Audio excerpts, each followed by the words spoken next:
La technologie fait de plus en plus partie de nos vies. Comment est-ce que ça va influencer le courtage immobilier dans les prochaines années?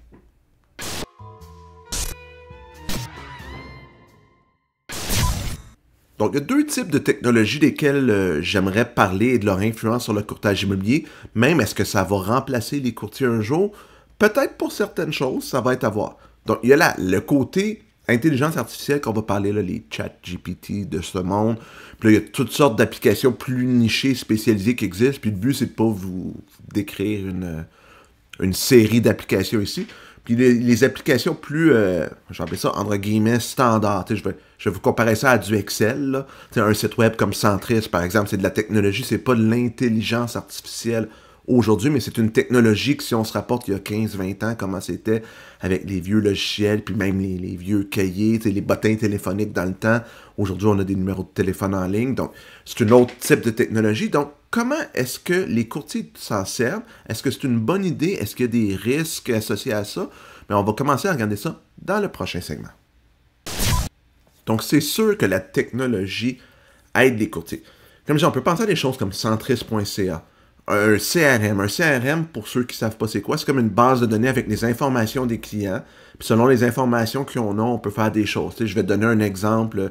Je peux, dans ma base de données, avoir l'âge des gens, puis dire, ben moi, je veux faire une campagne publicitaire avec les gens dans ma base de données qui ont 50 ans et plus pour leur dire, 65 ans et plus, leur dire c'est quoi les crédits d'impôt disponibles pour eux s'ils conservent leur maison, par exemple.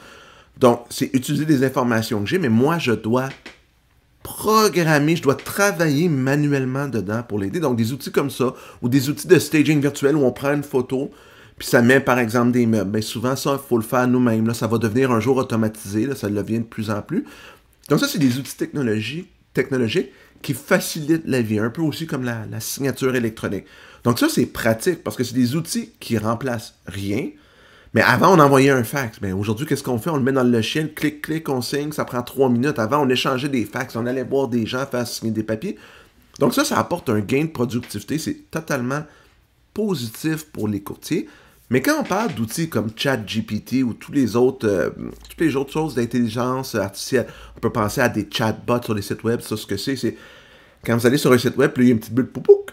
Est-ce qu'on peut vous aider? Mais c'est souvent un robot qui vous répond. Tu sais, l'OACQ a Elise, son robot, quand on pose une question, donne des réponses. Donc, ça peut être des outils super intéressants parce que ces choses-là vont vulgariser de l'information, vont aider à écrire des textes, peuvent traduire des choses, peuvent colliger des statistiques puis en tirer des conclusions. Donc, ça peut être super pratique pour sauver du temps.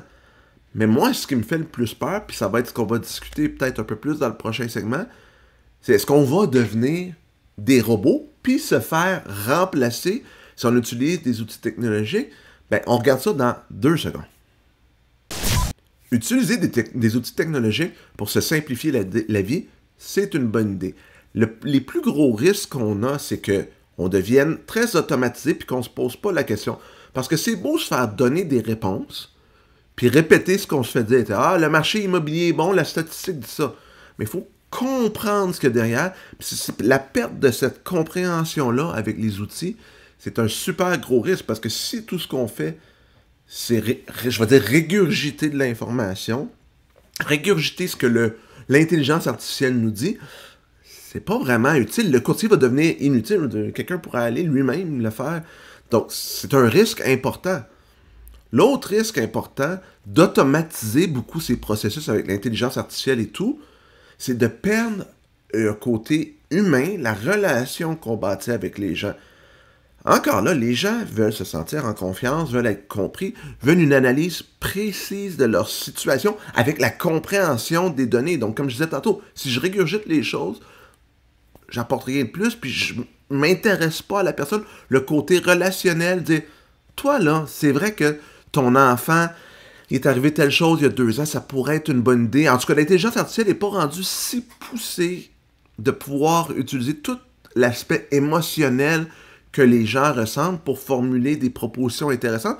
Donc, l'humain a encore toute cette importance-là. Puis si le courtier n'a pas cette valeur ajoutée-là, ben, écoutez, demandez-vous pas pourquoi ils vont disparaître puis pourquoi le monde va dire qu'on gagne trop cher.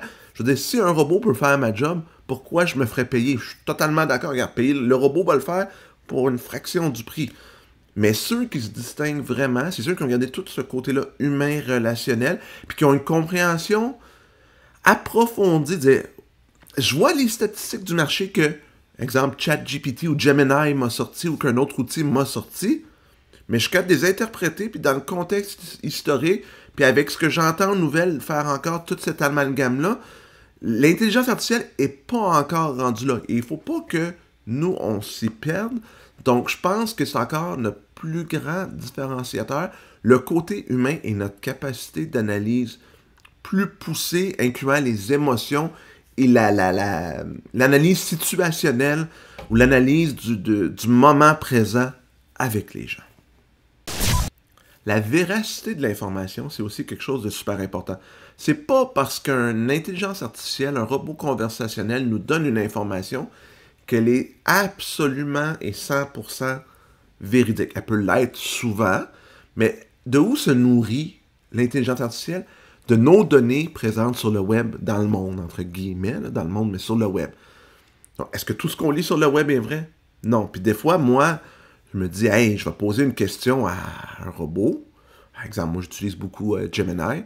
Puis je dis, qu'est-ce que tu penses de ça? Ou est-ce que dans ce secteur-là, les écoles sont bonnes? Là, tu lis l'information, oups, l'école est fermée. Mais lui, il dit, l'école est très bonne parce que ces données ne sont pas nécessairement à jour. Donc, il peut y avoir des erreurs d'information ou il peut y avoir tellement d'informations, je vais dire fausses, quand on entend parler de théorie du complot, que ce soit choisissez votre bord, là, je ne veux pas rentrer là-dedans, mais tu sais, quelqu'un qui dit, on va parler de le prix des œufs aux États-Unis, c'est une belle affaire quand il disait que ça avait baissé de 87%. Mais si on baissé de 87%, ils se vendraient 1$ la douzaine.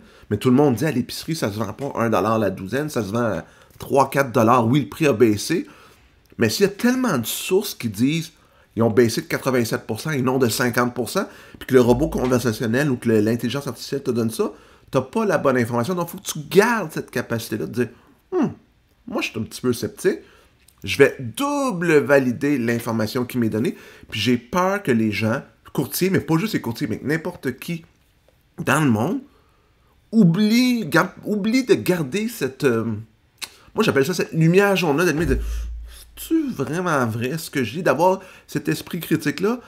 Donc ça aussi, c'est super important. C'est une autre chose que la technologie et l'intelligence artificielle peut causer comme problème, avoir de la mauvaise information qui circule.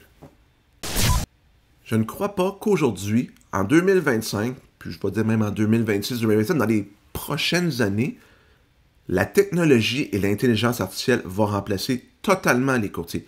Est-ce qu'elle va simplifier la vie des courtiers? Oui, mais il y a des qualités indispensables qui vont demeurer super importantes pour les courtiers, comme l'interprétation de l'information, les relations humaines. Si on garde ça, puis qu'on a les compétences requises, on va toujours être nécessaire. Un courtier qui n'a pas ça, remplacez-le par un robot, ça va être quasiment la même chose. Le courtier qui envoie ses offres, qui ne se présente pas, qui ne va pas aux visites, qui fait rien, il va se faire remplacer par un robot. Mais celui qui a les bonnes qualités, qui sait s'adapter au marché, qui sait avoir tout ce côté humain-là, il y en a encore pour plusieurs années à continuer à travailler comme courtier immobilier. J'espère que vous avez aimé la capsule. Si c'est le cas, faites un pouce en l'air. Ça serait super apprécié. Abonnez-vous à la chaîne. On va continuer à mettre du contenu immobilier régulièrement. Puis on se revoit la prochaine fois pour notre capsule. À bientôt tout le monde.